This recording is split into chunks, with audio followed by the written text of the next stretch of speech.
All right, I'm waiting, y'all. I'm going to give it 10 seconds before I start really putting out there. All right, we're 10 seconds in. Hey, y'all, this is David, the Georgia photographer. Finally got off work. Finally have an opportunity to do a stream, so I'm going to spool one up. Now, today was going to be a day I went out and shot a video. But instead of shooting said video, I decided to just do a live stream and talk to y'all live about it instead, because I'm really short on time and I don't have time to edit the video and all of, go out, capture the footage, and then edit the video and then upload it. And it's a big job. It shockingly is. So I'm just going to discuss with you what I was going to go over in that video on the stream. Now, while I have some opening banter with you guys, let me see.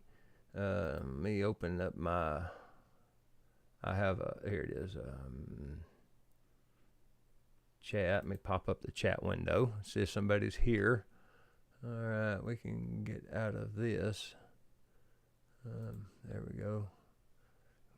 Exit that. Doesn't look like anybody's chatted yet. Now, get back over here. There we go. All right, move my chat window up here. We'll make it bigger. The bass angler has arrived. How you doing, bass angler? I'm still building the stuff. I'll need this down here before it's over with. Oh, crud. I got to get it to where...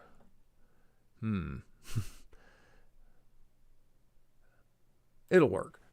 I'll be able to make it work, I think. No, I'll just put it right here for now. I don't need to see any of that stuff currently, so that's okay. All right. I think we're set up. I think I'm streaming right. I think I have the white balance set. I have the focus locked off so it don't hunt focus. I've got my light going. Right outside of camera frames, a big light to light me up. And, of course, my nose starts to itch. But today, I was going to do a video, like I said, and that video was going to be...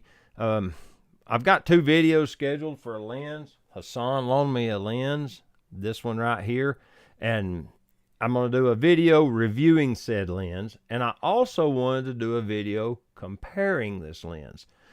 The stream tonight is going to be that comparison. Doing okay. Good. Okay. The comparison is to my Leica Apo Summicron 50 millimeter, which is an f2. This is the Sigma Contemporary 45 millimeter f2.8. Now, I do understand this is kind of an apples and oranges comparison, but it kind of isn't.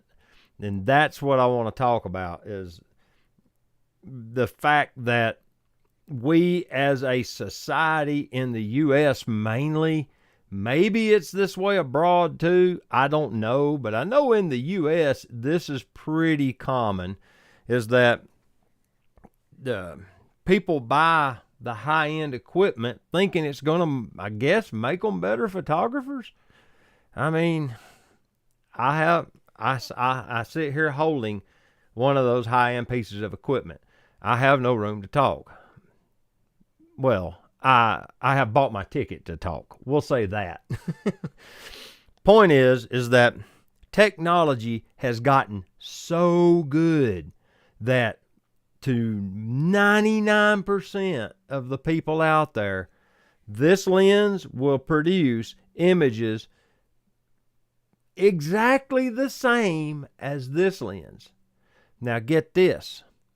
This lens is a full order of magnitude cheaper than this lens. A full order of magnitude.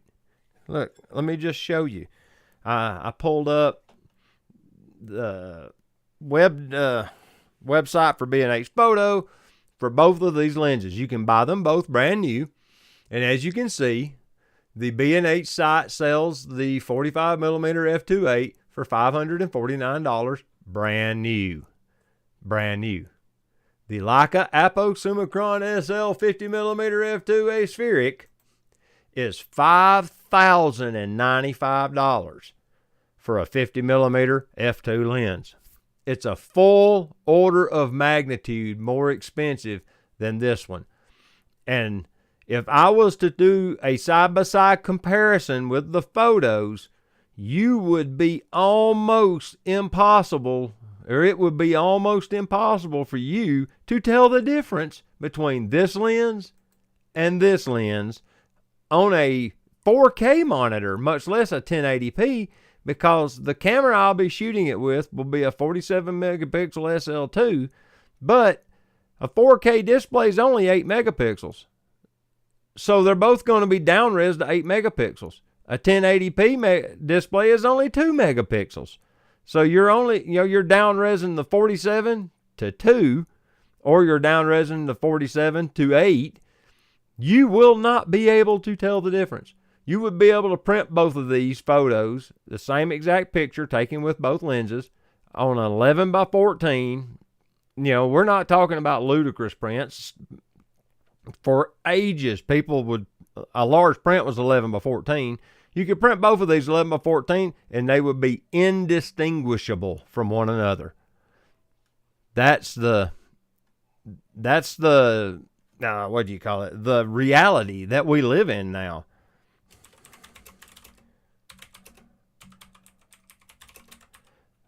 It shows I'm involved. Okay, so the chat did update. I'm making sure the chat's working. All right, I'm going to jump back over to me. An order of magnitude for this lens from this lens. Now, I'm just going to be honest with you. When I bought this lens, I did not have like expectations that it was going to take me to some magical level that a lens like this couldn't take me to. And it seems it almost seems hypocritical of me to say something like that, but when you look at my videos, my travel vlogs that I've made recently and things like that, this lens did not go with me. I didn't take it because it's heavy, it's big, it's bulky. I take smaller, cheaper lenses and enjoy them just as well. I went to England and only took 2 TT Artisan lenses. The combined value of both of those lenses is like $200 for both of them. Maybe a little more, maybe $300 for both of them. The trip to Belize that I just vlogged about, same exact lenses went on that trip because they take beautiful photos. They're manual focus, so they're cheaper to make. I don't have an aversion to manual focus glass. I have a bunch of it right behind the camera. There's probably most of the lenses behind the camera are manual focus. That's autofocus. Manual. Autofocus. Nope, manual. Manual. Autofocus. Nikon screwdriver, which that's a Nikon screwdriver. Manual.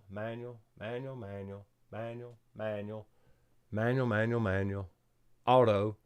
I said manual a lot more than auto. Hey, it's Woody. How you doing? Hey, I'm glad you guys could stop in. I streamed a little earlier, mainly because I had a window of opportunity. Plus, I was trying to get in so the Europeans could get on the stream and be able to interact before it was 2 a.m. for those people.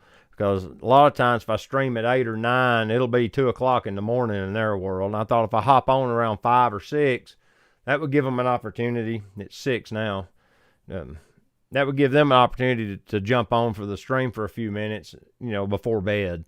But yeah, it's just shocking to me the amazing photos you can get with lenses like this and like those TT Artisan ones, like this 17 millimeter. I think I paid almost $100 for this lens. Now I bought it secondhand on eBay, but new, they're not much more. I didn't get a large discount buying it secondhanded. Kind of took a chance on that if you think about it, because it could have been damaged, but it wasn't. It works perfectly. But still, the point is $70. Basically, there's an order of magnitude in value from this to this, 70 to 550. And there's another order of magnitude from that Sigma to this Leica. And they all produce photos that would honestly be almost indistinguishable from one another. And if you showed the photos on different days, it would take a trained expert to tell the difference. That's the sad reality of it. The camera equipment has gotten that good. Now, I have some old lenses, and they have characteristics and errors in their design, you might call it, that produces effects that are less desirable by the camera manufacturer. Things like coma and bubble bokeh is not a desirable result for the camera maker. They want the lens to produce creamy out of focus backgrounds and not little circles with dimples in them. But now the consuming world loves it. The people that have bubble bokeh lenses love them. I've got a couple. They're cool lenses. People enjoy them. But it wasn't a desired result when they made it. You'll have fringing and you'll have chromatic aberration, which is a pretty common problem. That's what's supposed to be so special about this lens, and why it's so expensive is it's apochromatic. They did special efforts to correct all of the chromatic aberration as much as humanly possible. And supposedly that runs the score way up. It's a bunch of hand aligning, apparently, of the elements to get rid of all of the chromatic aberration, or as much as humanly possible, out of each of these lenses. And it's literally one click in Photoshop. And if you've bought your lenses in the last 10 years, the chromatic aberration is going to be so minimal anyway that it ain't going to matter. The little kit lens that goes on this Z50 I'm streaming on, it produces stunning photos. And it's just a little plastic lens this big when it's closed, and about this big open. It's 18 to 55. Perfect lens for general photography. You should see George Nagata's camera. He uses that thing constantly and takes awesome photos with a Z50 and usually a kit lens. And the camera shows it. Yeah, it made me feel good to see a camera used that heavily. I ran across a post the other day to segue into keeping your gear longer than just until the next upgrade cycle, and it was talking about when I bought my Leica CL. It was about 3 years ago. Someone had posted on a comment, and it flags it to me. It always gives me a notification if somebody responds to a comment or whatever. And I went to the post, and it showed that somebody had made a comment about how, since I was a YouTuber, it's inevitable that I upgrade every few months so that, I have fresh content for you guys. And the logic was valid, because if you just look at YouTube in general, to be successful in the photography space, you either have to be a master storyteller, like the photographic eye. That fella is a master storyteller. He can keep you captivated talking about Robert Frank or somebody easily for the whole time of the video. He's just that good of a communicator. If you go to any number of other YouTubers, you're going to hear them talk about the gear.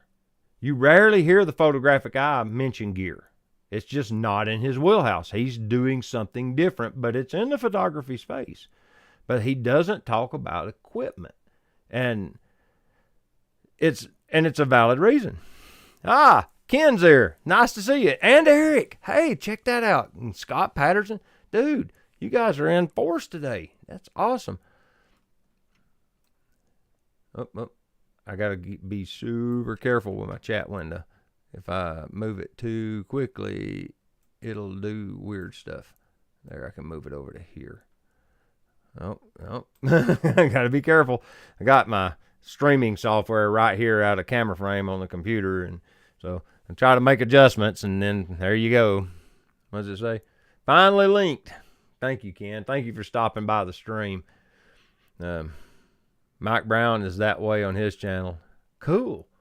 I'll have to look him up. I like channels like that now. I've moved more away from that. I still do. I'm still doing gear reviews. And and for me, it's so I can experiment with the lens. It's not because I need a lens. Obviously, there's 25 lenses literally right behind the camera, and every one of them takes wonderful photos. No, it's because I just enjoy playing with the new tech, but I don't need it. So I have kind of abstained from buying anything of any significance. Randall Brander, thank you for the donation. You're awesome. I really appreciate that. Thank you so much. Eric says, long time no see, buddy. Hope you and the fam are doing well. Yeah, thank you so much. If you have a question, Randall, let me know. But Hassan sent me this lens to review. This is his personal 45 millimeter. The other two Sigma lenses I recently reviewed belong to Hassan as well. And he's been after me ever since I got my SL2 to try these Sigma lenses. He has a whole bunch of them.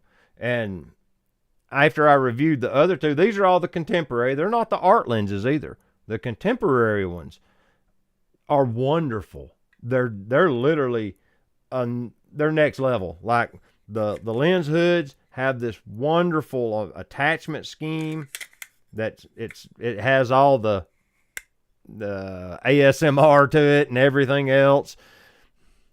It's 06. Oh, it's 6 minutes after midnight in Holland. Wow. Well, thank you for jumping on the stream with me. You have a question before you go to bed? Man, 6 minutes after midnight. Dude, thank you so much, Randall. Completely broke my OODA loop. All right. The Hat's in the house. How you doing, Hat? Good evening. Let's see.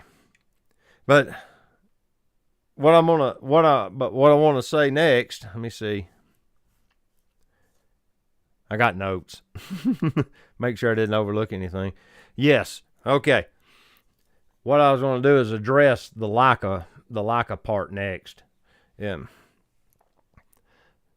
I've made my case for buying, expensive versus economical. Wonder what that was about. The window blacked out for a second, then it came back, but I have 0 drop frames. That was odd. Okay. But you get the same photos with both of these. This one is a stop faster. Okay, you do get a stop a light. Is it necessary? No. All of the Trinity lenses are f2.8. All of them. Except for that one oddball Canon lens that's f2. But all of the traditional Holy Trinity lenses are all f2.8 zoom lenses. So the 2.8 is plenty of light. Do you need f2? No. Does it give you blurrier background? Marginally. You can try to argue this, but I have seen the light. It's going to be a hard sell on me now, especially now that I own this equipment. The reason Leica shooters or collectors, because some collect Leica and some shoot it, the reason they pick this equipment is typically because of the build quality and the engineering involved. This is some of the best engineered equipment on earth for photography. It's hard to argue against that. For them, they take a lot of pride in the design and engineering of their equipment. It does have some faults here and there because it is made by humans. They're going to make mistakes just like everybody else that they don't foresee coming up down the road, like the M9 sensor corrosion or M8 sensors that corroded. They have a cover glass plate that corrodes on them. It was at the time the technology was fine, and then later down the road this problem arose. It's a thing, and so you don't buy some of those cameras that haven't had the sensors fixed or whatever. But they've made very few dud lenses over the years. and these lens designs are always trade-offs. To get a lens this small, you got to sacrifice something that you didn't have to sacrifice in a lens this big. You know, there's a lot of glass in here. This lens is heavy. This lens weighs probably 1/5 or 1/6 what this beast does. You know, there's a lot more going on in this one. So, you know, you pay for that. And guys that like Leica gear and are willing to buy it and not complain about the price, they know they're buying a high quality instrument, and they're happy. You know, they derive some of their joy from the actual appreciation for the quality. You know, it's not so much that it takes a better photo. It used to take a very unique, and it used to take wonderful photos, and they have a reputation for a very rugged piece of equipment. You know, photojournalists would go into the field with Leica M's and take pictures with them and do all these big documentaries on M's. But also, the Canon AE1 was a very popular camera for photo documentaries. The Nikon F3 was another like class leading camera choice for photojournalists. So it ain't just the Leica M's that were used in those areas. You know, it was all of them. Some of them used Pentax K1000s. It was just what they liked. But you can't justify $5,100 for an f2 50mm when you can take photos that are virtually indistinguishable for $550 right here. Yes, the focal length is slightly different. It won't be enough to matter. It just won't be enough to matter. If you're really interested in taking the photos instead of having the nice gear, then I wholeheartedly recommend don't pick Leica. If you have an appreciation for fine craftsmanship and you like the simplicity of their design, it's for you. And you don't mind paying the high price of entry, it's for you. But if you're wanting to just take photographs, you really should look at something else. Lumix is an amazing camera brand. Just look at James Pops's channel. He takes stunning photos with little Lumix Micro Four Thirds cameras at times. He's got some of the full frame ones too now, I think. I think he's got an S5 or something. But that's the point, is you don't have to spend a lot of money to get wonderful photos anymore. It's just not necessary. You could get a little Sony, like, what's them little Sony cameras that's like an A, what is them little things? They're not alphas. It's the little crop sensor Sonys. You could get some of them and put a TT Artisan lens on it, or a Z50 and get a TT Artisan's 50mm or 35. It'd be a 35 on this, so you get the right field of view.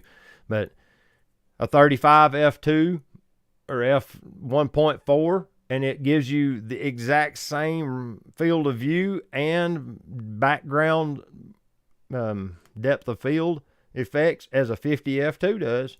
And it's going to be lighter and cheaper, and you're not going to be so worried about damaging it if you want to get experimental with the camera angles. You know, I kind of baby that, you know. It's insured, but I just don't want to go through the hassle of having to get it fixed if I do break it. Let me catch up on the chat. I've done ranted for a few minutes, so let's see what all is happening here. I hope you're keeping well. Thank you, Hat. Yes, I'm doing really well.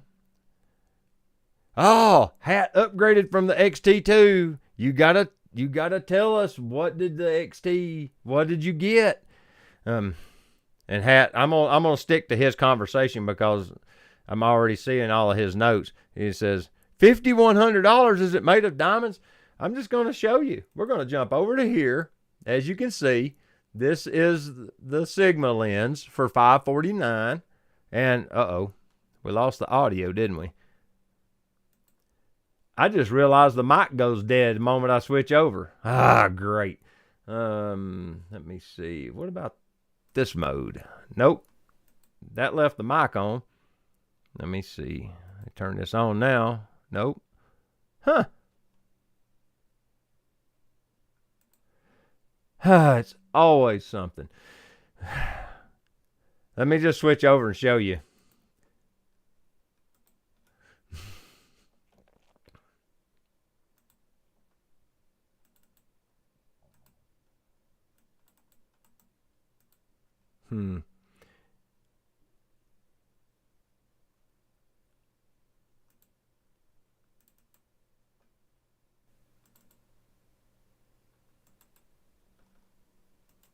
All right. There we are. Now I've got it live on the screen. Now you can see it. And there it is. I don't know what I'm doing. Y'all be careful. Let's see. But yes, it is an order of magnitude more expensive than the Sigma. It does not generate an order of magnitude better photo images for the average photographer over the Sigma. Oh, and it's out of stock. They actually sold out of these. Can you believe that? I mean, I have one. I bought mine second-handed, so I didn't quite give full retail for it, but I gave a lot. Like, it was a lot. You just can't get away from it. But you can probably get this lens on eBay for $450 if I had to guess. And probably in great condition. Yeah. Let's see. Double audio. What? Oh, great. Let me see. There we go. How about now? That should fix it. Lots of echo. I didn't see the other input down there. Great. Now. Power. Hot rod truck and tractor pull. Oh.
How about now? That should get it going. What did I do? Dear Lord. It should come back now. I've got them. Yeah. Oh, thank you. All right. Ron Durant just saved me.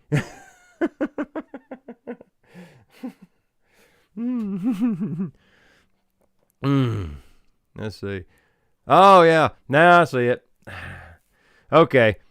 I have to learn how to do this. I'm going to give y'all a glimpse behind the curtain. Let me just do this.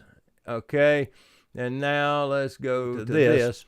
Oh, wow. That's Inception. That messes with your head. Never mind. All right. Let me come back down here. What that was a never-ending view into the void of what OBS looks like. And down at the bottom in the center is the audio mixer, and I had accidentally turned off the mic on my main cam.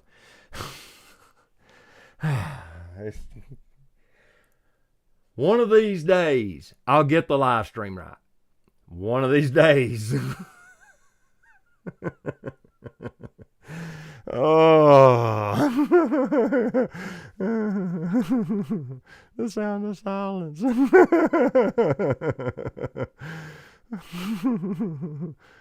Oh. I see what you say, Novi Victoria. Yeah. Victoria. I see what you said. Thank you, Ron. Mr. Z8 jumped in. Yeah, I watched Ron's unboxing video. All right. So what is the best 50mm L-mount lens with autofocus?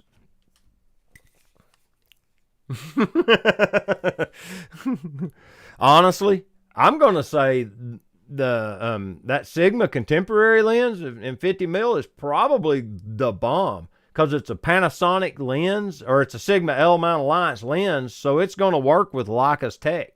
If you've got a Panasonic camera, it's going to work with it wonderfully too. I don't know. I honestly don't know what kind of lenses Panasonic themselves offer. Their Lumix glass, I have no idea what they make. I've never looked. I got a couple of Leica L-mount lenses. I got the 24-90 back there, and I use it from time to time. It has its purpose. It's kind of a handy lens for a few things. Honestly, portraiture. It's great for that. And it's also great for video, because that 24mm in is wonderful. But I'll use the 50 and do street or architectural, my wanderings. I'll use this lens. I like it for that. But I like the old lenses, and I'll get them out. Like right now, the SL2, if you can still hear me, has a 28mm f3.5 Canon lens on it. The one the video came out on last Saturday. I'm going to shoot this lens a while. I like using it. It's a cool little lens. It's not as user-friendly to me as my Pentax lens is, but it works, and it's neat. And I just got it serviced, so I can actually focus it now. You know, it's a great piece of kit.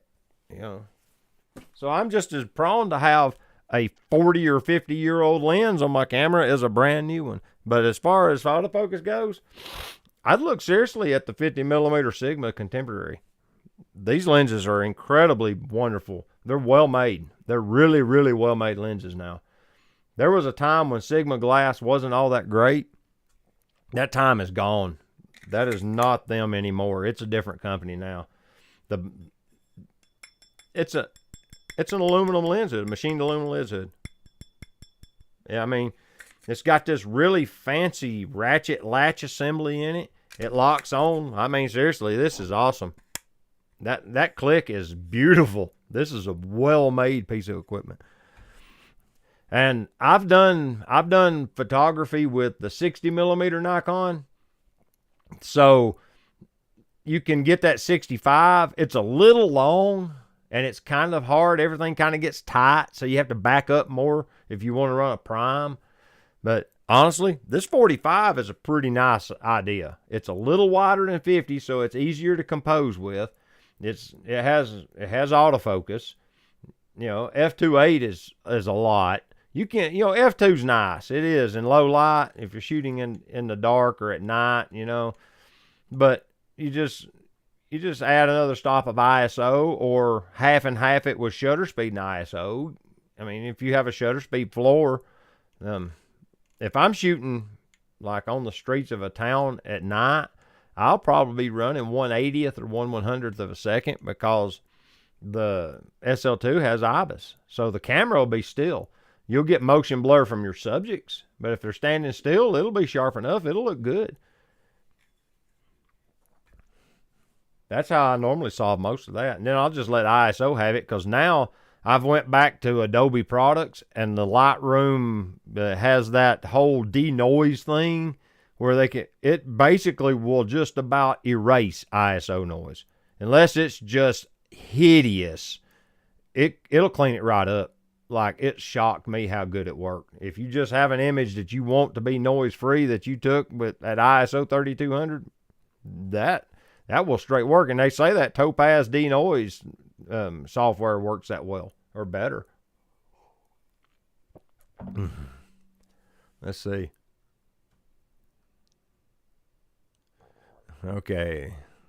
Get past all the David no sounds. I can't hear him. Hey, Ron. Hi, Woody. Hi, Woody. I want to see his reaction when he finally sees the chat.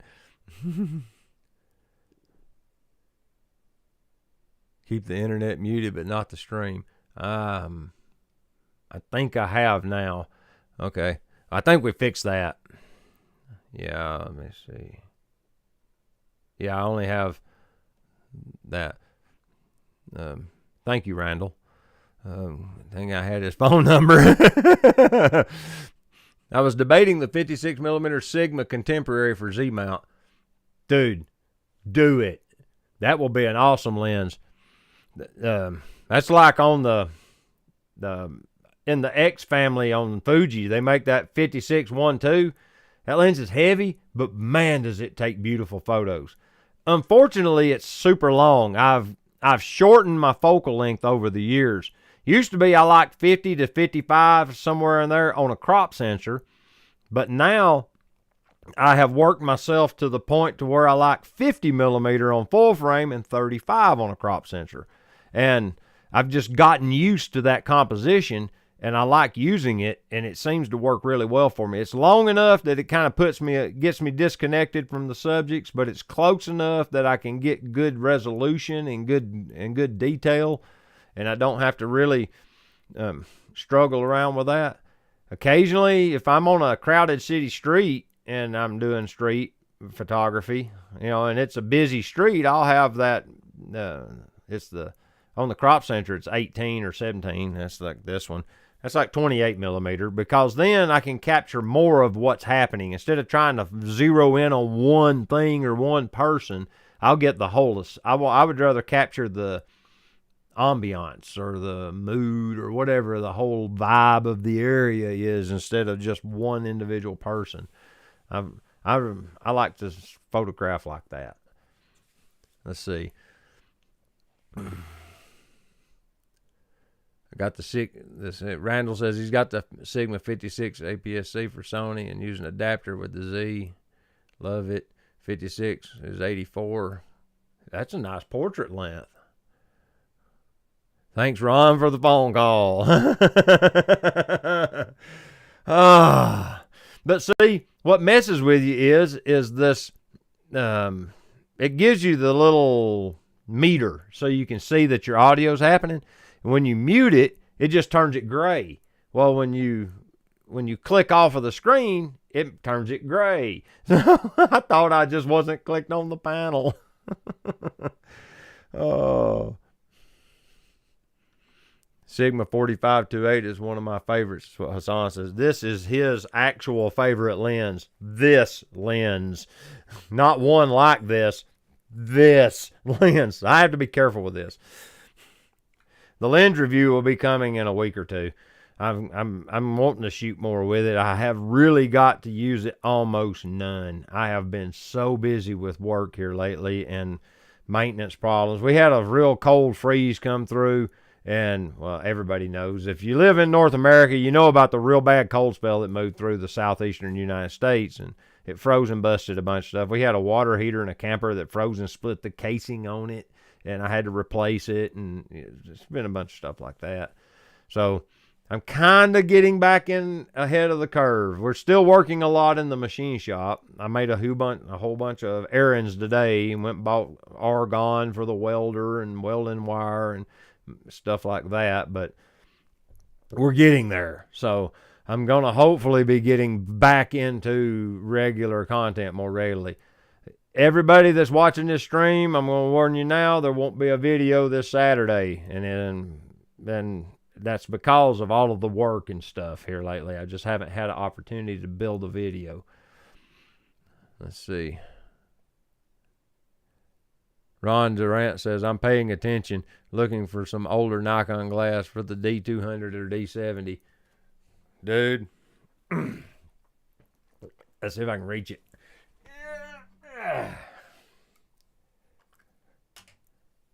General purpose lens of the highest order. 55 millimeter, yeah, f3.5 micro Nikkor. And this is I'm pretty sure this is just an AI. It doesn't have the AIS divot milled in it here, and it doesn't have the right color on the aperture ring. And the aperture ring doesn't have the cutout to catch the aperture pin. So on your Z cameras, well, this won't fit your D200 or D70 because of the fact that it's not an AIS. If you can get a newer one, get the AIS version, these are incredible lenses. Look how deep that lens sits back in there. I'm trying to turn it where the light will shine down in it. They're stunning lenses. And the 3.5s are pretty cheap. But yeah, if you get one generation newer and get the AIS, it'll have the aperture modification on the aperture ring to where it'll actually fit. If you get one that's been AI'd or AIS'd or whatever they call that, this might even be pre-AI. The aperture ring isn't relieved for that feeler that detects what the aperture set at by the ring. You know, there's a little toe on here that'll push that lever, and that's what tells the camera what the aperture set on.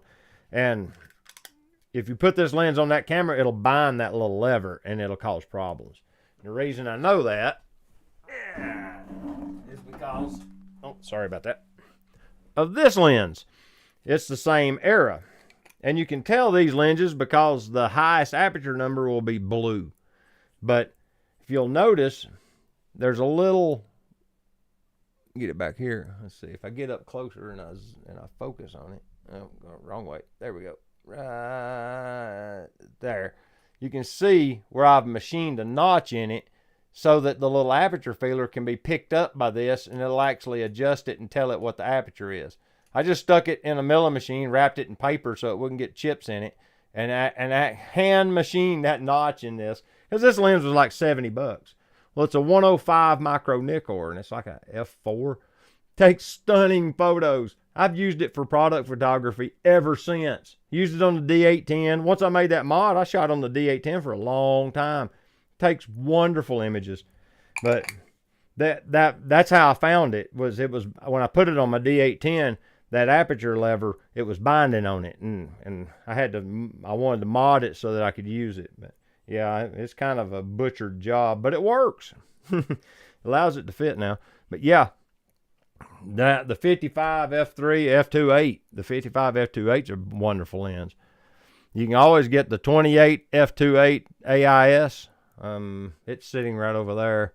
That's a great lens. Mine needs cleaning, and I sent it to Zach's Camera Repair, and he actually said since it has close focus correction that he doesn't work on them because it's like apparently it takes special equipment to dismantle it. So he sent that one back unmaintenanced. He did the other one, but he couldn't do that one.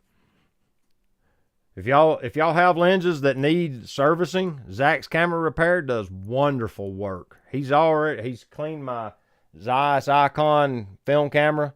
He basically CLA'd it, and then he's done this Canon lens for me, and he's done a stellar job both times. I mean, that camera looked brand new when it came back, like brand new. I don't know how he gets them so clean.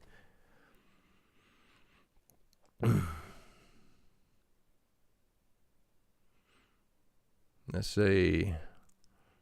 The AI denoising of the Lightroom also shocked me. I was considering upgrade to a newer camera for its low ISO capability, but after seeing what it can do, I can stick with my 15-year-old camera XD. No kidding. That's the truth. It blew my mind. Are y'all telling me down here I'm out of focus? Yeah. I looked at the screen. I was like, dude, you need to get it together.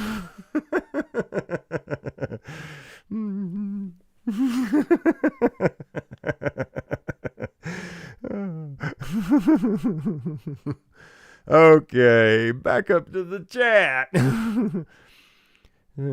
So he's talking to Bass Angler.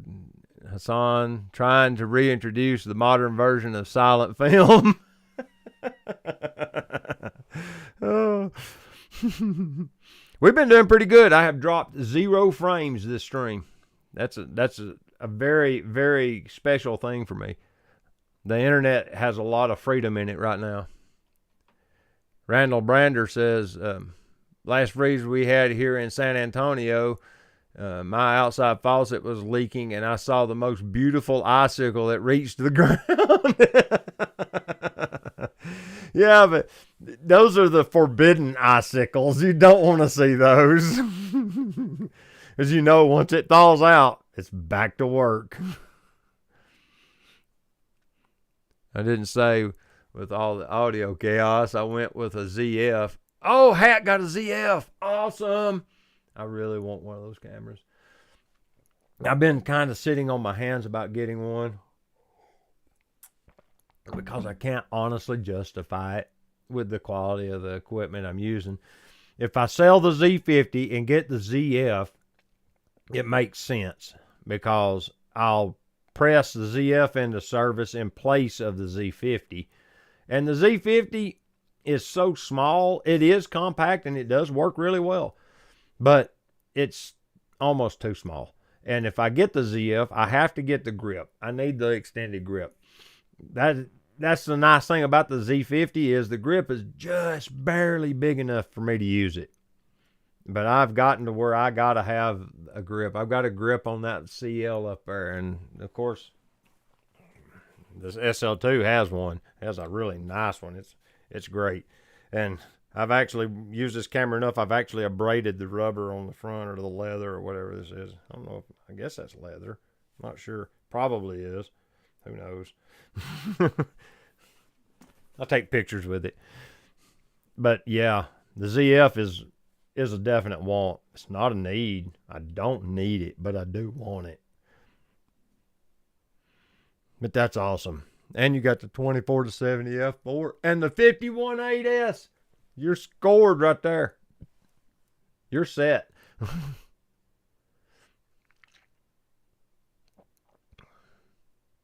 It's a bit of a beast. After coming from an XT2, I'm sure it is.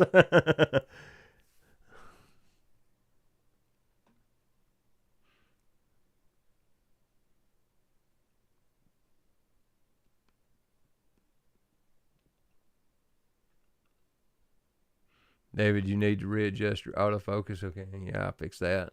Okay, Nikon 50 f2.8 macro, f1.8s, and f1.2 are fabulous. Oh, you got the Plena. Wow, the 135. That's a nice lens. I haven't figured out how I could employ it effectively. I've looked at that lens a couple times, and I've kind of stepped back from it to just really justify it. I haven't really been able to come up with a use case other than I just like it. Yeah, just gesturing emphatically. I'm going to leave all this in. I'm not going to edit this out. I'm going to leave every bit of this chaos in this stream. Oh. Okay, I'm going to see myself out. Oh. Did you go, Hassan? Did you leave? Ron says, this is why I don't do live streams. It's too complicated. You get to see all the stuff I normally cut out and throw away. Yeah. The grip on the ZF is lovely. They threw one in free, which I wasn't complaining about. The camera shop was amazing. Racks and racks of film bodies, lenses, etc. Oh, that's just tempting. SL3. Ken's asking if it's SL3. Like, no, sir. It's the good old trusty SL2. I really, really like that that Reporter Edition SL2S. I like the color scheme. And I like that silver SL2 that came out. But this one works wonderfully. I'm going to continue to use this one. It takes beautiful photos. I really like the fact that the IBIS works so well in it. It's got Panasonic's IBIS, so it's got some of the best IBIS on earth in it. I have handheld photos with this lens at 1 second, and they come out like sharp. Not like a little bit of motion blur, none. It's crazy. If you brace yourself so that you don't have body movement that exceeds the ability of the IBIS to compensate, it can do the job. It blew my mind how good it works. That was right after I got it because I was just testing it. I tried like 1/8 second and then quarter and then half. I got to 1 second and it was still clean pictures.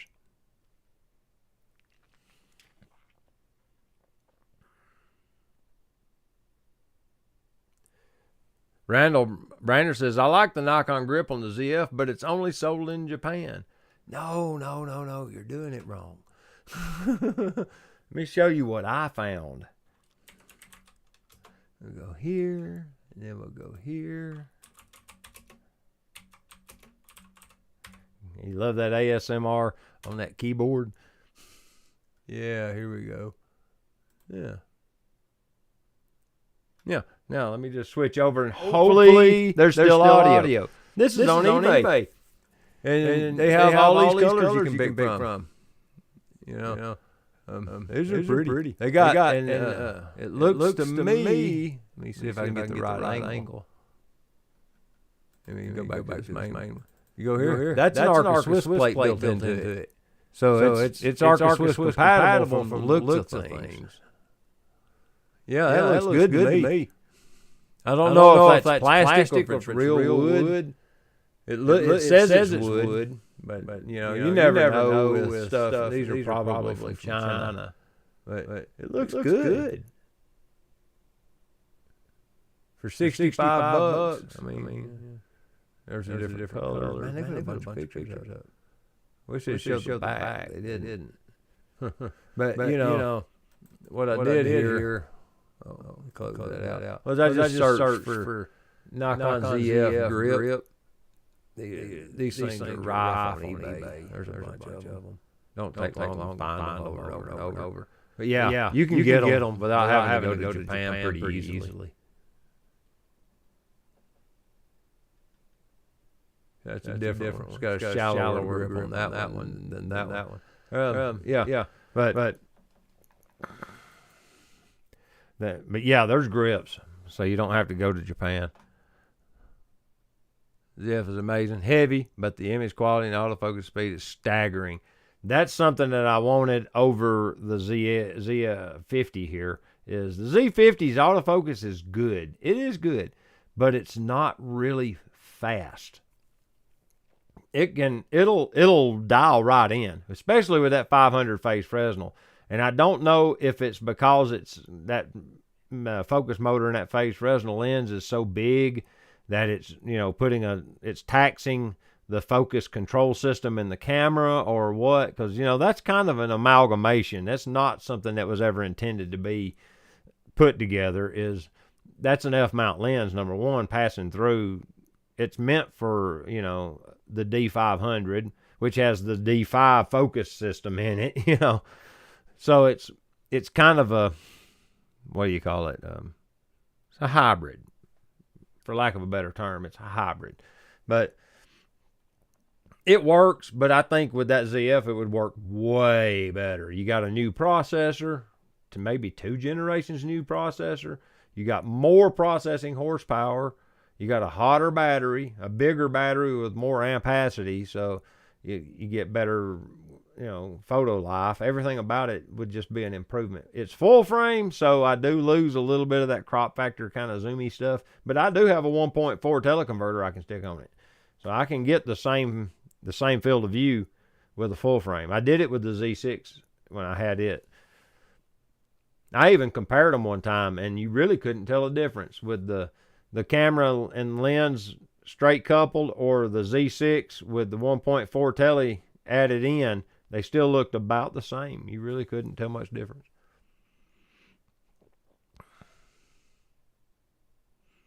But yeah, the ZF is amazing heavy in its quality. It actually focuses on what I tell it to, so it wins over the XT2 already. Have you tried the 500 phase Resolve? I bet he has. It was tempting. I came away with a few PK mounts as well. Oh, he's talking about that camera shop with all those cameras and lenses. Sigma 28-28. Wow, he come away with a bunch of stuff. And a Cosina 50mm f2 for 70 British pounds all in. Dude, that's crazy. Wow. Not going to store in Japan, can order one if it's in stock. Oh, okay.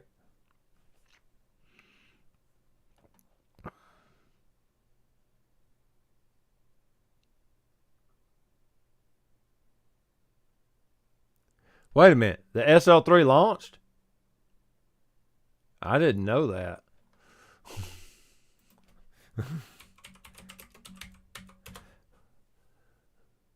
Oh. Says it's to be announced March 21, 22. So it must be pre-production prototypes or something.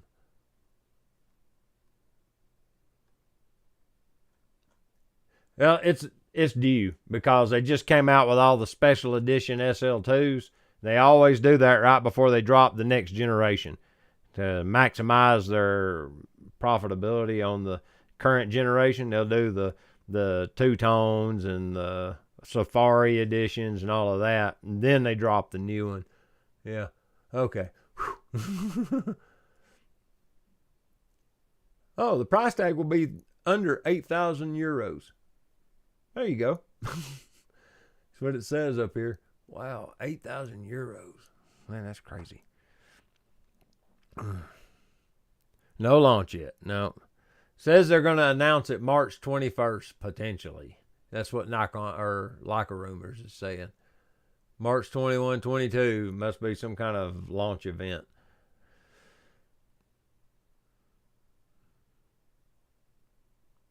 Randall has gave you the part number.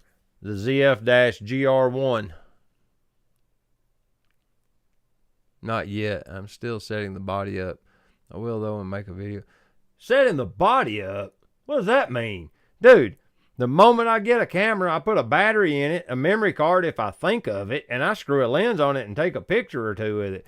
Come on now. I don't worry about setting it up. Like, I don't even have it set up now.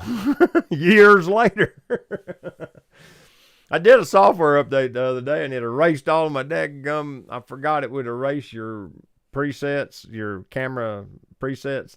Like you go in and set it for different lenses or whatever. And it wiped them all out, so I got to rebuild them again. Oh. As I set it different for manual glass versus the autofocus, obviously. Yeah, I didn't even realize it. Oh, that made me feel real smart. It's like stupid. Didn't save all my dadgum user settings. Because you can save them to a memory card and then just reload them after you do the upgrade. Figures.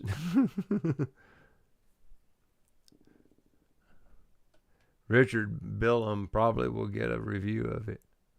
Richard Blom. Luckily, I have some Leica equipment to trade in to take some of the bite out of it. Oh, good. Yeah, honestly, if I was to trade my SL2 and that 24-90, I could probably trade just about even. The 24-90 sees very little use. It sits over there 95% of the time. Most of the time I'm shooting a prime. I like the 50. I really do. I want the 28, but I got 28s, and it's hard for me to pull the trigger on it. It'd be nice to have autofocus and 28 millimeters.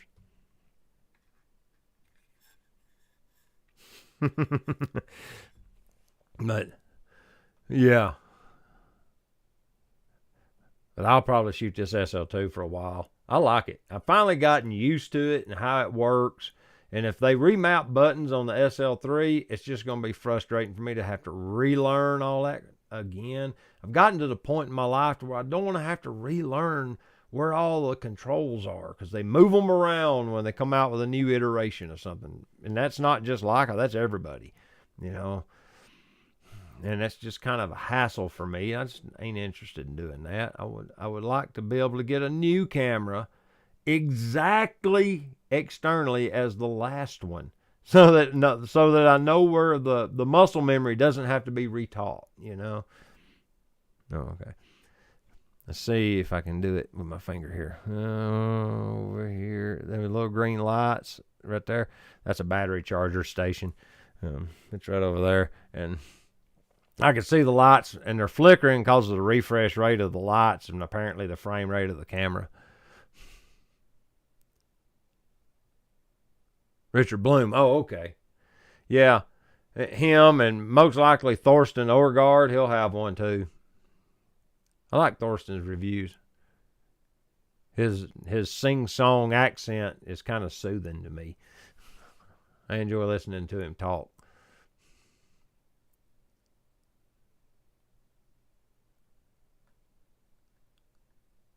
Let's see the hat. Ken Bear. No, I was seeing some actual YouTubes of people taking pictures. If you love the SL2 as much as me, the SL3 looks super. All right, so they've gotten some pre-production models. Okay, nice.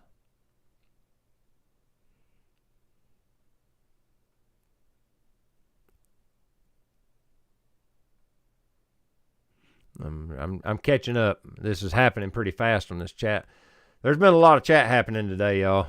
And if you're watching this post run live when it's just a video, I'm trying to read the chat so that you can hear it if you're driving, but there's a lot happening. I took a picture of my computer screen. Does that count? Yes, it does. I've taken photos of my computer screen, so I know it counts. Quick and short hi from Peter in Belgium. Always nice to see and hear you. Take care. Thank you for stopping in, Peter. Appreciate that. Hassan says, David, I love the simplicity of Leica. Me too. Like, I've said this before, but I'm going to go over it one more time because a lot of people don't realize this. If you look at this camera, I'll get the glare from this light out of it. It has two buttons at the top and a knob, and none of it's marked. That's because it changes jobs depending on what you're doing. There's a thumb wheel on the back. Of course, they don't normally mark thumb wheels. And it has a push-click function, so it's a button and a wheel. You have a four-way joystick right here, not marked. Let me get the light on it so you can see. That button beside the EVF is the EVF control, where it switches between EVF, display, or auto, or turns them off. And then, of course, your on-off power switch. And then you have a function button marked FN that's programmable. I think out of the box, it's exposure compensation, I think. But then you have the playback button so you can see your photos, and the menu button to jump into the menu system, which is a touch screen, and it's very simple. It's very logically organized. And then there's two function buttons on the front, right there. Notice they're also not marked, and they're programmable. And they're programmable very simply. You just hold down the button, and it'll pop up a menu. You scroll through the menu to the item you want, click that item, and that button is now set to that item.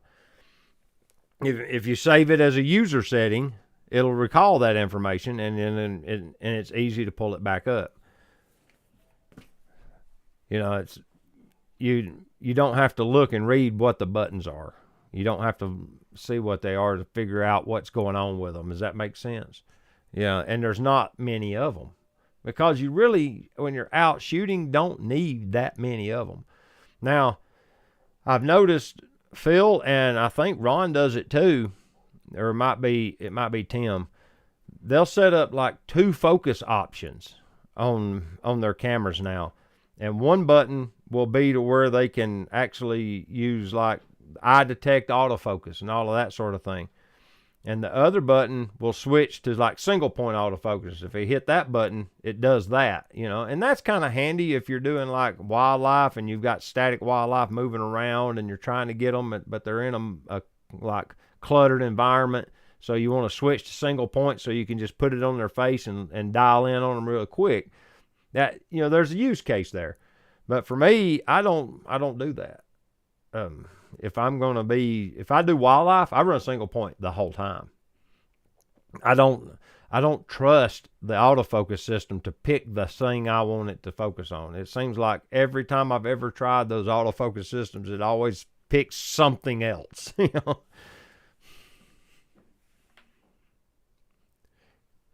You use the 24 to the 90 the most. That's interesting. I get it out and use it, but dadgum, it's heavy, and I have to do something like an event. It's good event lens for me, but for just like walking around the streets, it's just so heavy. My shoulder gets tired carrying it. It really does, because I'll wrap the strap around my hand so that if I stumble or something and I slip, then it won't fall. You know, I do it with all my cameras, and because I have those little Peak Design anchors on all the cameras, so I can move the straps around to them all, so I can use the same strap on everything. But the lens is so heavy, and the camera's pretty heavy. The SL2 is a heavy camera. That package probably weighs 4 pounds, 5 pounds. It's heavy. And your fingers will get tired, and like your bicep will get to burning if you're holding it up, and your shoulder. I would rather run a prime if I'm out on the street. I did a couple of videos where I did street photography with it, and yeah, man, it was kind of surprising how heavy it was. But it does take stunning photos. I got to give it credit there.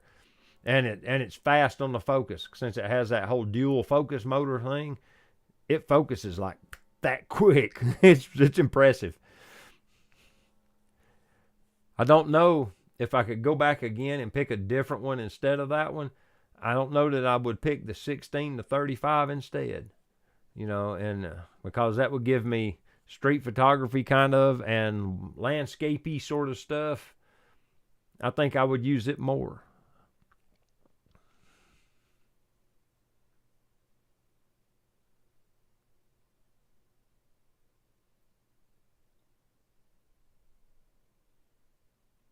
Randall Brander says, I find it easier to take pictures than writing things down because it's faster and I can read it also. That's a good point. Ken says the SL3 looks very similar to the SL2. Cool. Hassan's back, I just realized, or he didn't leave. One of the two.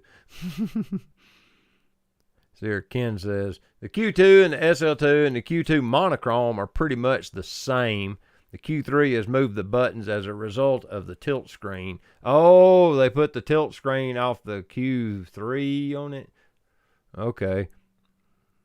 Yeah, the Q3 has moved the buttons as a result of the tilt screen. My bad. I didn't pay attention. Menus are also pretty similar. Yeah, they'll have to, and they'll do the same thing with the SL3. They'll have to move them 3 buttons probably to the other side because the tilt screen takes up that whole left side of the camera. Good point.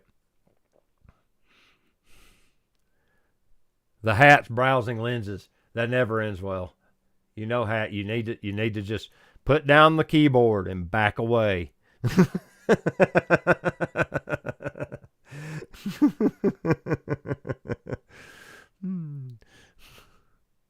Try the SL2 with the 90 to 280. KS muy macho. That is very heavy, very big. Yeah. Now, that 90 to 280 is supposed to be a phenomenal piece of glass. Sigma 18 to 50 f2.8 contemporary for Leica L550 at B&H. There you go. And it's a constant aperture f2.8, and it covers the whole range of general photography. It's hard to beat something like that today. I mean, seriously. Yeah. Oh, sorry. As I stumble around. Okay. Sit back down here and spin around. Now, this told me that story. This is the Nikon Z crop sensor 18 to 55 kit lens. This lens takes crazy good pictures. Like, it's almost disposable, and it takes just amazing photos. If you have never just tried the Z50 with this lens, it almost hurts your feelings to know that you can get such good images with such simple equipment. That's just that piece of equipment just tells that story. It blew my mind when I did it.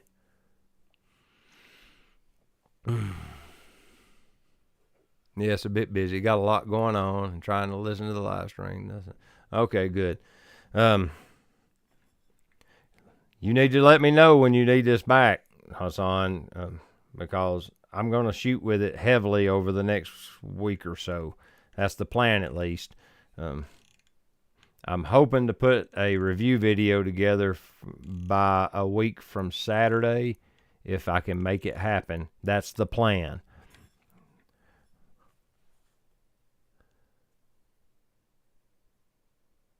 Yeah, Ron Durant says, yes, yes, yes. 18 to 55 and the 55 to 200.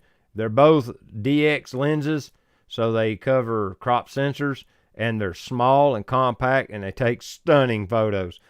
You know, it's funny that when I started on this photography journey,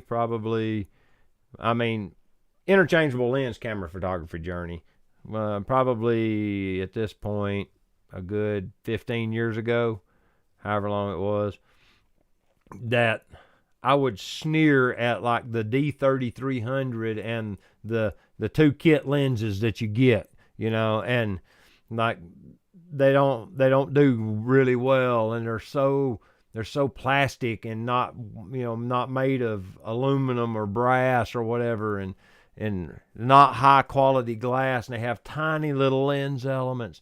And now here I am on the other side of that, and I'm like, give me that little plastic lens with the tiny elements so it's lightweight and it don't weigh much. Because it takes crazy good pictures.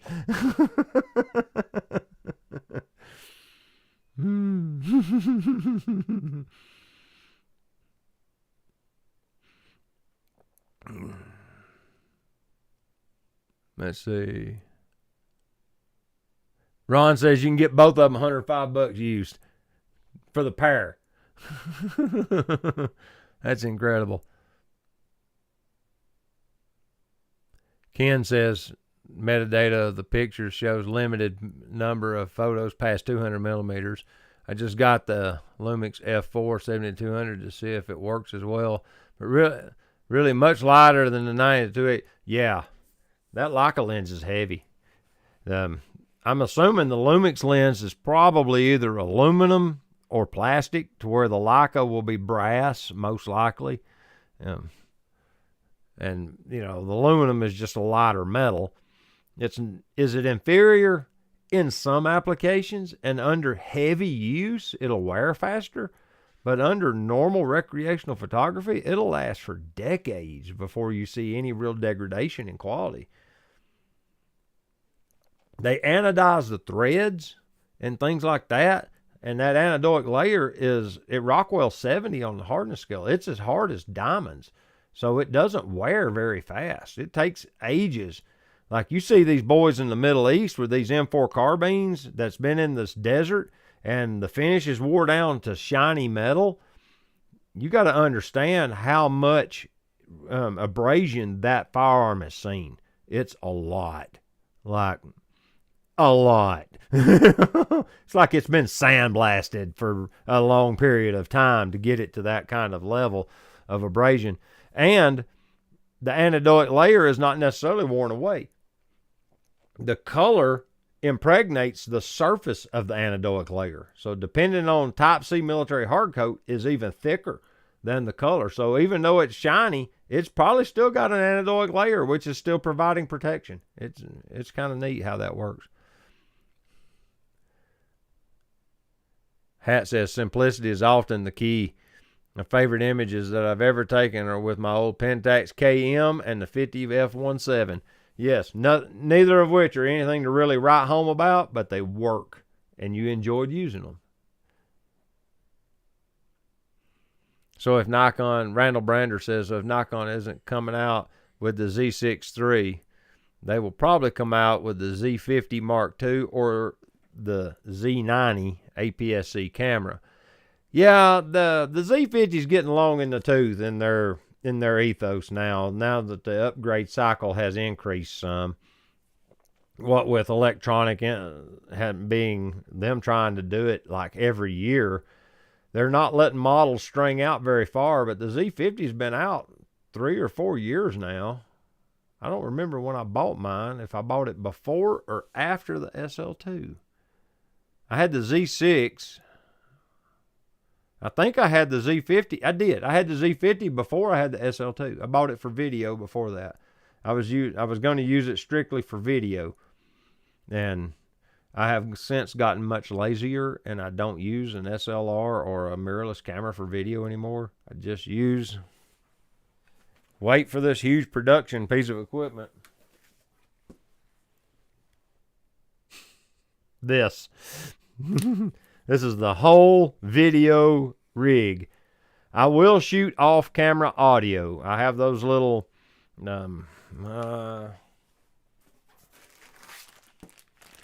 these little lav or wireless mics. What are they? What's the brand? The Full Aim X5. I've reviewed them. They sent me these as a review sample, and these, just to be perfectly honest, work very well. For the money, they're very, very, very good mics. I am very impressed by them. They did not solicit me to say that. They just said, here, we'll send them to you, review them, say what you really think. They really gave me no rules about that, and they have worked stunningly well. I lost a little magnet, but I bought a pack of them off of eBay, so they're silver now, but it's got a little magnet in the clip, so you can do the whole like lav mic clip and you can hide it in your pocket. And then it's got wind muffs in the bag for them, so you can put them on with little dead cats. They'll record internally to the mic, or they'll do the whole wireless receiver to a camera thing. And right now, they're both on. Once you open the case, it turns everything on automatically. But this is designed to clip straight into a hot shoot. They've thought of everything with these. And then it's got a cable that outputs and plugs into the mic jack on the camera.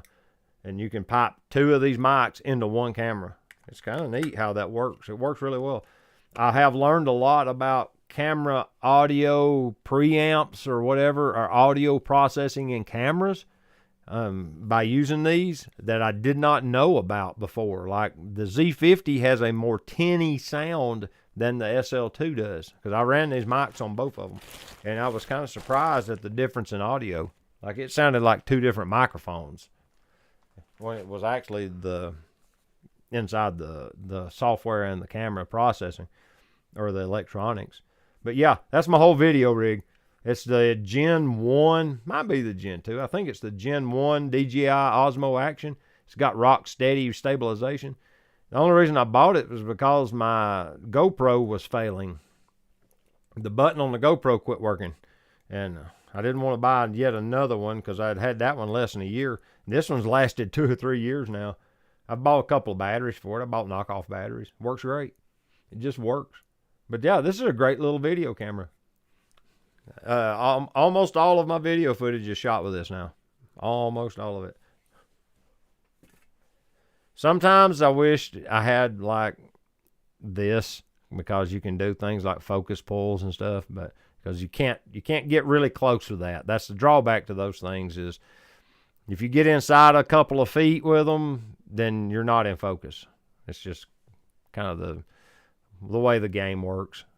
But for walk around vlogging, that thing's very handy. I can just stick it in my pocket, get it out, talk to the camera, show what I'm looking at, put it back in my pocket, and move on. Works so well.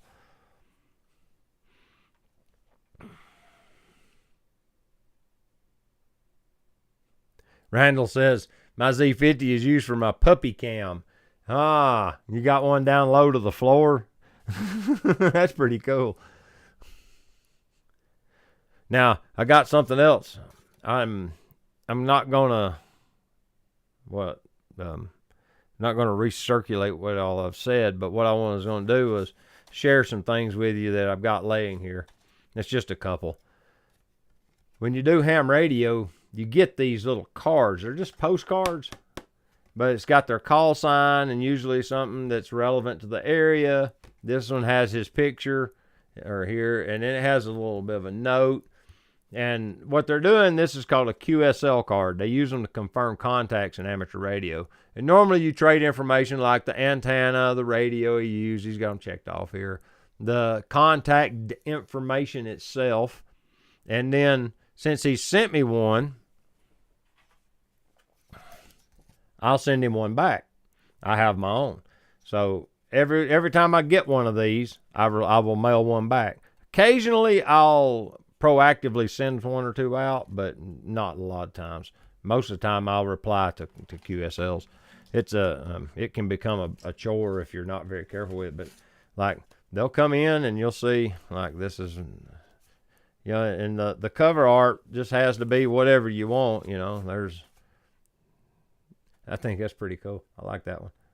But then the handwritten notes are the best, you know. But this one is Canadian. Where's the rest of his card? It's here somewhere. I've done put it away, I guess, and I left his note out. But look at this handwritten note he sent. All this information. Isn't that cool? And a lot of people will do this. And I'll send like station information. I got one here today that I hadn't opened yet. We'll open it on camera here with you guys. It came in today, this one. See? Sometimes they'll put stamps on them and mail them like a postcard. Most people put them in an envelope because people collect them and hang them on their wall. I have a shoebox I put all mine in. I'll leave them out on the desk and look at them until they start to pile up, and then I'll put them away and start a new stack. Yeah, see? He's from Texas. There's his logo. But he's got a picture of him doing what appears to be a Parks on the Air activation. He looks like he's doing portable radio in this little photo. But yeah, thanks for the help activating K3029. He was doing Parks on the Air. He's got his information like the CQ zone and the ITU zone. I don't know what those are. I know what they are, but I don't know like what mine is. I don't do that. He's got his radio and the power he was using and the antenna he had that day. Yeah, that's pretty cool. Sam sent me this one. So I'll send him one back as well. But yeah, we do that a lot in amateur radio. Then you get the cool ones from overseas. You can always tell when you get them from overseas because they always come in these airmail envelopes. Everywhere. They come in those envelopes. Every country. I got some from Japan not long ago. Let's see. Now, when I say I have a shoebox full of them, I have a shoebox full of them. But I'm going to see if I can find that one that came in from... Is that it? No. This one came from New Zealand. Yes. Japan. Well, this one was just a manila, but lots of them. Oh, that's an American. All right, here you go. Airmail, Slovenia. Let's see, here's another one of those airmails. Where's this one from? Oh, this is France. There you go. get the glare from the light off of it. But yeah, I got a bunch of them from, there's Aruba, Bahamas, I don't know, Spain, where's PJ2? Curacao. I don't even know where Curacao's at. I have to look it up. But yeah, I've been getting those cars for decades now. It's kind of neat to get them. It's always exciting to see where the next one came from. Is Hat gone? Yep, he's heading out. Good. Thank you for stopping by. I really enjoyed it. I think I'm going to have to head to bed. Work early tomorrow, and I'm pretty wiped out. Yeah, I'll have to pull the plug on the stream here in 10 or 20 minutes. I gotta go eat supper. I haven't had supper yet. I've had about this much of a mason jar of water so far. Keep my throat wet. But yeah. So do y'all have any questions about anything I've talked about tonight that I haven't went over? But the point of the original stream, I'll recap that now while we're talking about this, is that you don't have to spend this kind of money to get this kind of quality photos, when this will do so close to exactly the same that it's indistinguishable to the human. It really is. And if I was to generate, all right, Ron's gone too. See you, Ron. If I was to be honest about it, you're going to have, if I was to make a review video and compare these two lenses and upload it, I upload in 1080p. All right. Every photo I'm going to put on there is going to be 2 megapixel resolution on a 1080p computer screen. Even on a 4K computer, it's going to be, I guess it auto upreses, but they're 1080p images. So they're all 2 megapixel files, no matter what. And all of that detail resolution is lost. And when you print them, if you print 8x10s, they're going to be indistinguishable. So you can actually spend your money, instead of on this, on several trips to go photograph cool stuff in different places, or workshops to like spend time with a photographer that you admire their work, that if they offer a workshop. Hugh Brownstone's a little bit controversial, but I love his photos. He takes wonderful photos. I would love to do one of his workshops at one point. Let's see, who else? Come on. What's his name? He's South African. He had a real strong showing for a while. He may still do a lot of videos. Can't remember his name now. He does videos a lot like the Photographic Eye. Sean something. I'd like to do one of his workshops at some point. Thorsten Orgard would be cool to do one of his workshops, you know?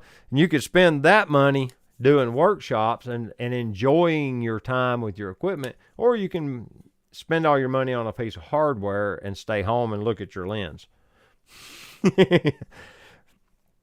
You know, I mean, it's to each his own. But like, I appreciate the engineering and the craftsmanship, and that's why I really like having it, because it doesn't generate better photos for me. Now, it's debatable as to like the level that it can. It will help a little, but this piece of gray matter up here is what makes the photo. We all know that. We just get caught up in the purchase cycle, and the marketing is so powerful now that we get wrapped up in it. Like, poor feller, but Matt, what's his name, from Australia, man, he loves reporting on the camera news industry, you know, and he takes really wonderful low light photos in the city. I love to see his street photography at night, especially like the wet, rainy streets and stuff. He takes beautiful photos. But man, he's it's all about the news cycle, and I kind of realize why, because it's low-hanging fruit as far as content goes. It's easy to get views when you're talking about the latest and greatest kit. So it's easy to get, to kind of monetize this whole video content creator thing. And I think he's really moved into that real heavily and moved out of contract photography, and he's not taking near as many clients. And I think he enjoys being a content creator. And there's no bad in that at all. I don't fault him for doing that. But I feel like there's so much of that that's pelting the average photographer or budding photographer, constantly just being pelted with, you need the latest gear, you need the latest gear. Here's what's coming out next. Here's what's coming out next. Here's what's coming out next. That they get it in their head that they constantly have to upgrade to be competitive or to be current or to make good work, and they don't. Every one of the people in this stream, if I had to guess, is old enough to realize that the gear really doesn't matter. It really don't. Except in the special situations like bass angler would be hard pressed to use a 24 millimeter and a film camera to photograph eagles. Just saying. You need certain tools for certain genres, but does he need a Z9 and the new 800 millimeter F mount Z mount lens? No. He can get stunning photos with the kit he's got, as long as he goes and takes photos.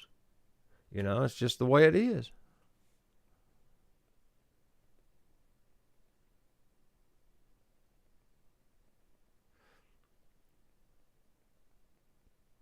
Let's see. Ikubo, or Ekubo. I'm going to say that right one time at least. I will answer your question in just a second.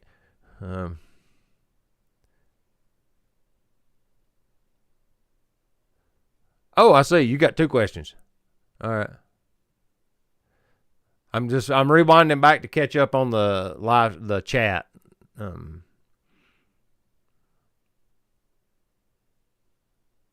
Hassan says, David, my wife wonders why I like drinking from the mason jars. Because they're just, the pint mason jars are perfect hand-sized jars. They're perfect drink glasses. In the summertime, a quart mason jar of sweet tea with ice in it's perfect. What is the name of those wireless mics?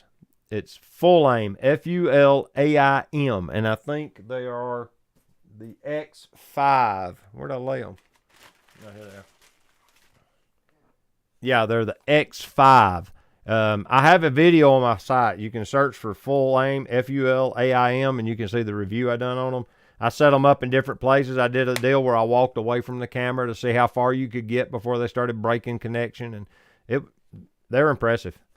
The case is a charger for them, and I haven't plugged this case in and charged it in probably a month, and it's still fully charged.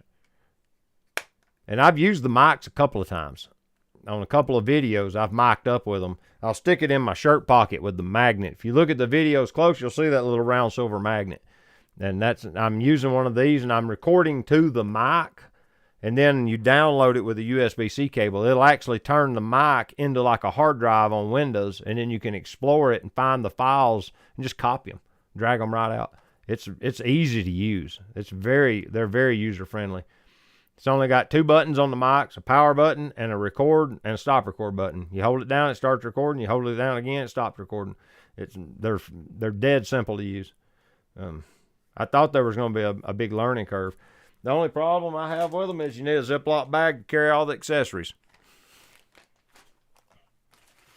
Let's see.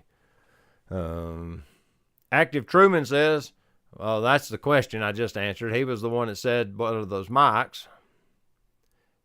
Hassan says, I'm almost sure it makes the water taste better. I kind of agree.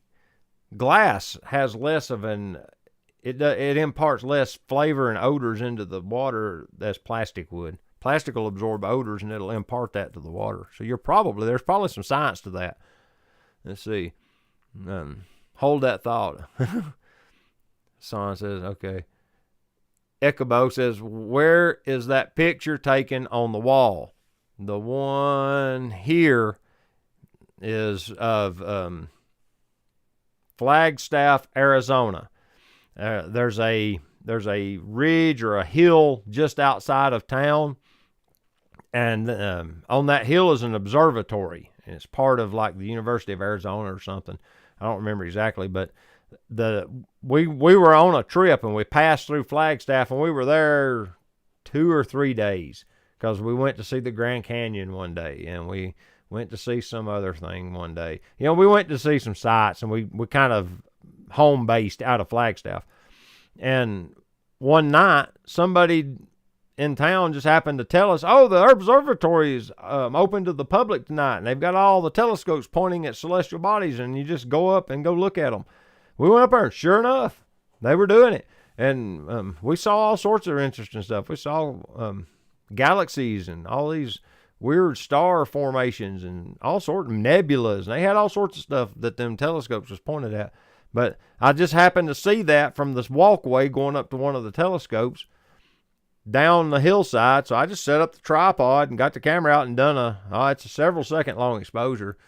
If you, I have to move my chat window over so I can see it. Let's see.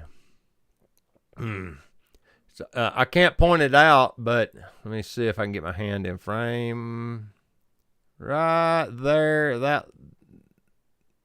Man, that's hard to do. That light right there, that's that little stripe of light, and then it goes up through there. That's a train, and it looks like it's really cool because it looks like a line because of the way the train was moving real slow through frame. But yeah, I've had that photo hanging on the wall for ages. That was one of my first long exposure photos of a city skyline. Behind the camera is another low light long exposure photo I took with the CL of a pier in Myrtle Beach, South Carolina. And I liked it because of the colors, and I stopped the camera way down so I could get light stars out of the lens because I was using some kind of a vintage lens at the time. And and I wanted to like smooth out the wave action. It's really cool. At some point I'll show that photo, but probably not tonight. Let me see. That's Angler. Ken says, been looking for the monochrome workshop. That's a good point. What's his name? Sean Tucker. I bet he would do a cool monochrome workshop. Sean Tucker is incredible. I love his YouTube as well. But and another one that would be a pretty interesting cat to go on a workshop with, in my opinion, would be I struggle with the names when I'm not looking at the channels. He's got about 50,000 subscribers now, and I've been following him since he only had about 8 or 10. He's British, and he recently done a bunch of interview videos with like James Popsis and a couple of other British photographers. He shoots a Fuji X-T5 a lot, or an XH2 or XT2. He's been going to Spain and France and stuff here lately. I can't remember his name now, but he would do a cool workshop, I believe.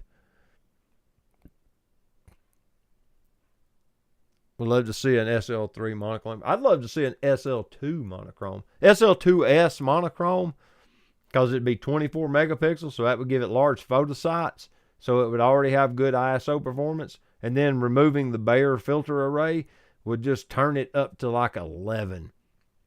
You could shoot 100,000 ISO at night, and it would look like, 1600. It would be insanity what you could photograph with that thing in low light. It'd basically see in the dark. That'd be crazy.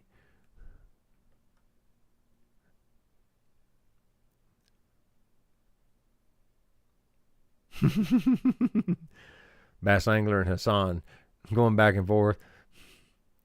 When you were in Flagstaff, did they have their lights off at certain times of the night? No. As you can see in the photo, the city was lit up like daytime when we was up at the observatory. Now, they may have cut it off later to have the whole dark sky or whatever deal. I didn't notice that, but Now, this was a kind of a open to the public sort of event, too. It wasn't like a specific astronomy kind of thing. It was just a, you know, almost like a carnival event for the public, more or less. You know, you went up, you looked through the lens, you saw what they had it pointed at, and you marveled at it. Then they explained what you were seeing, so you knew, so you understood it was a nebula and what a nebula was, or what have you. And and that way you could get a taste for astronomy and looking into the heavens. It was cool. It really was. They did a really good job with it. But they didn't shut down like the city lights. They didn't do that, come to think of it. It's a good point. Bass Angler's been asking for that phase Fresnel for like 10 years. Yeah, I know. I sent it out to him year ago, December, wasn't it? I think it was a year ago, December, and had him shoot eagles with it to see if he really wanted to get him one. And now you see what he really wants. He really wants one now. He's kind of jonesing for one now that he's used one. But I figured I could let him test drive mine for a couple of months since I wasn't using it. And that way he could see if he really wanted to invest in one for himself.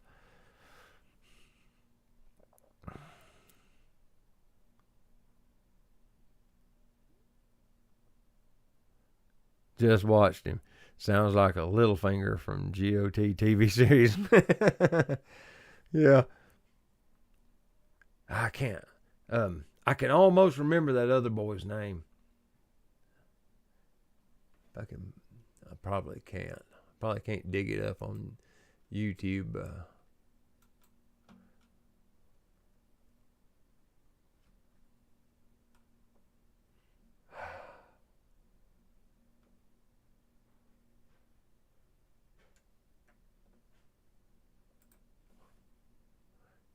Do it this way.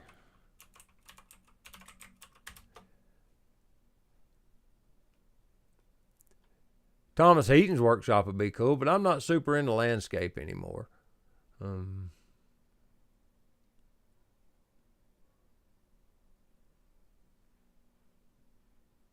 Not Gareth Danks. I like Gareth. Don't get me wrong. I like Gareth a lot. I really enjoy watching his street videos. He'd be fun to go on a photo walk with. Come on. It's something like maybe Romans. Yeah, I think it's Romans is his last name. Let's see if that brings him up. Roman Fox. That's him. I think taking one of his workshops, because he's kind of he's a young guy and he hasn't been doing photography a long time from what I can tell, but he's really got the eye for it. He can just see really cool light and stuff. I really like watching his videos. He gives me a lot of motivation and inspiration. I really enjoy Roman Fox. So if you haven't seen his videos, he's worth a look. He's really big into the Fuji system. That's his favorite system, by far. He'll shoot an XH2, I think he's got one or two of them, and then he'll sometimes get out an XT5. He's got that too. He had an XT3, I think, before, and he upgraded. But yeah, I like Roman Fox. He's cool. Matt Osborne is nice, but I have to be careful watching him with the wife around. Yeah, that's like the real Sir Robin. I like watching the real Sir Robin. But yeah, you got to be kind of careful. Yeah, James Popsis would be a riot. If he is the same with that deadpan comedy in real life as he is on his videos, it would be hilarious.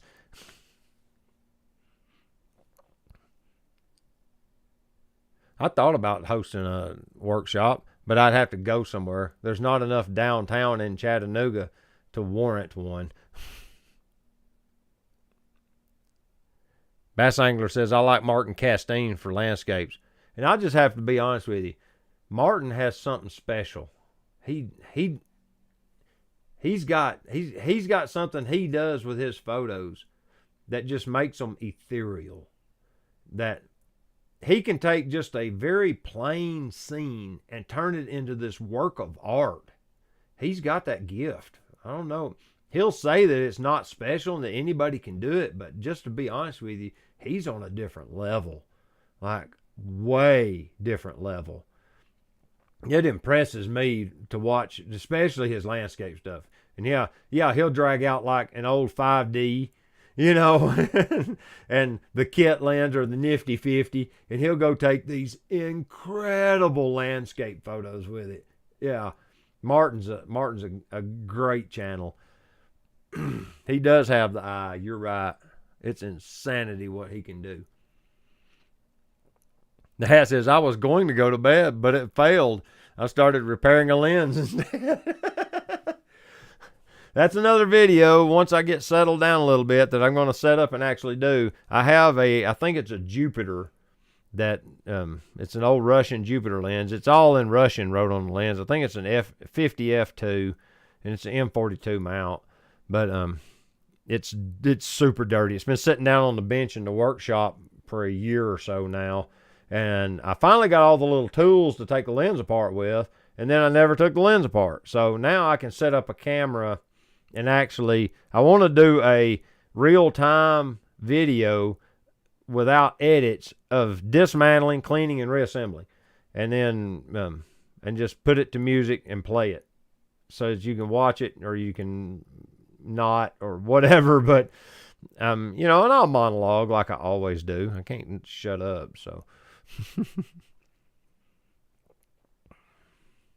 Hassan says we should all try to do a meetup this year. I agree.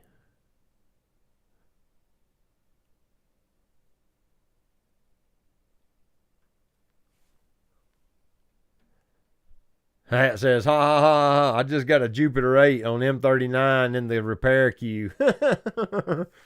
I don't know if, I think mine's M42. I think I mounted it, so I'm pretty sure it's M42.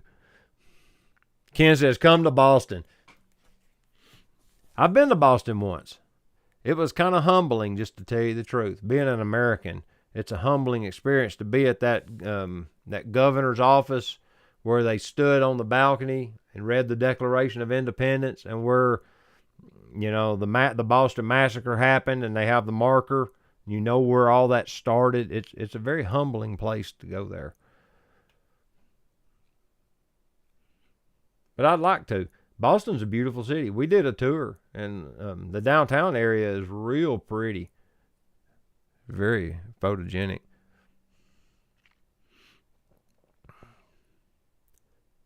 I guess what I need to do is reach out to all these YouTubers we just talked about and see if we can arrange a workshop with one of them, and we'll all fly to London. There's so much easy. It's like, that's the low-hanging fruit mecca for street photography. You go down to that Piccadilly Circus, which is just a huge intersection, and it's just chaos in the daytime, especially on the weekend, because all the tourists are there, and you've got all the street performers and all the vendors and stuff. While we was there, it was a weekday, and it was still busy. We walked down to the end of that one street that's right there in front of the entrance to Buckingham Palace, and it's like the real high-end neighborhood. Like the cigar shop had like waiters and stuff that would like walk you through the humidor and do stuff for you, and it was really fancy. Of course, we just walked through there, and I took a few photos, and we kept moving, but it was interesting to see it. Let's see here. What does it say? Oh, wow. We've ran almost 2 hours on this stream, guys. That's crazy. But yeah, Ken. That's the sign. Let me do this. Hey, Stacy? Can you hear me?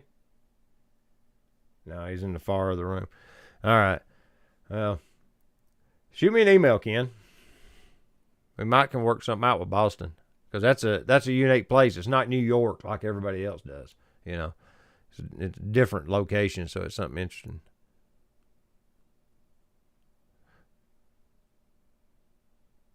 Belgravia.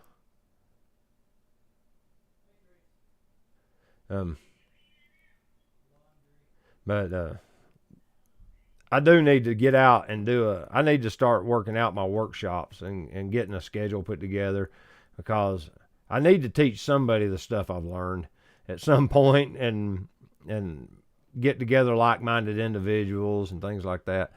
But yeah, we should do at least a meetup. There should at least be a meetup. We need to find a central location where we can all kind of land together and pick a date and do a weekend somewhere. That's a good point, Hassan. Oh no, it's a street. We went down a street.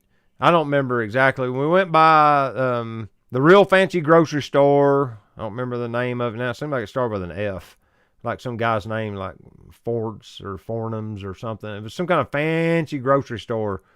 Uh-oh. And then we went on down the street and went around the corner, and it was like that's where the Rolex dealer was, and and the real high end suit clothiers and the haberdashery guys that make the real fancy hats and the shoe people. You could tell, but yeah, it was probably Mayfair or Westminster. Probably Mayfair if I had to guess, but let's go to the wetlands is what he said. Hassan's got to run. Got to set up the telethon for Bass Anglers Face Festival. Okay. That was a good one. No buildings and no people. Become part of the food chain. I don't want to be part of the food chain. I like being the top of the food chain. It's like going to the Everglades. You move down a few notches in the Everglades. All right. This has been fun, guys. I have really enjoyed this evening and just sitting here chatting with you for a little while. Pall Mall. See, I don't really know. I just remember going by that weird fancy grocery store and then going on down. We went in it, and then it had a huge peacock on the side of the building for the crowning of King Charles. But like they all had some kind of a decoration out for the coronation, But it's a very expensive area. Yeah, that's the one.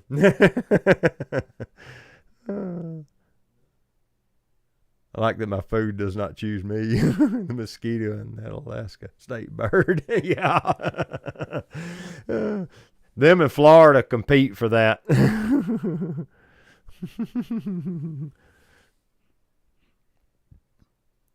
Sluggish aperture on this Pentax 50 F17 is down to some oil seeping onto the actuator ring. Nice and easy fix. Fortnum and Mason. That was probably it. That sounds like it. It was the fanciest grocery store I had ever laid eyes on. It was really neat. It was cool to see it. But yeah. Oh yeah, I've dropped a few frames now. I see it. Okay, that's why the screen blacks out occasionally. There's been an internet issue here and there.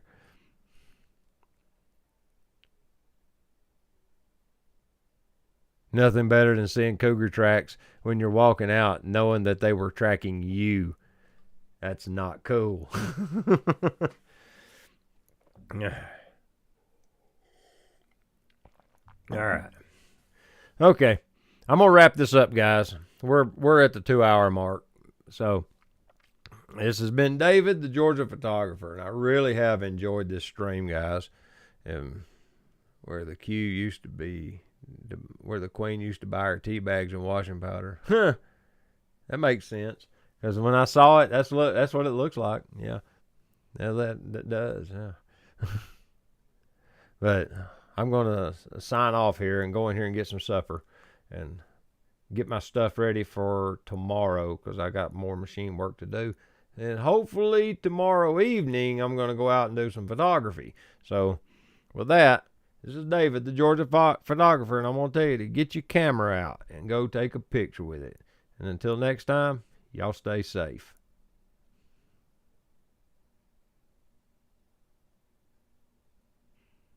I'm going to give y'all a second to say goodbyes, and then I'm going to shut down said stream.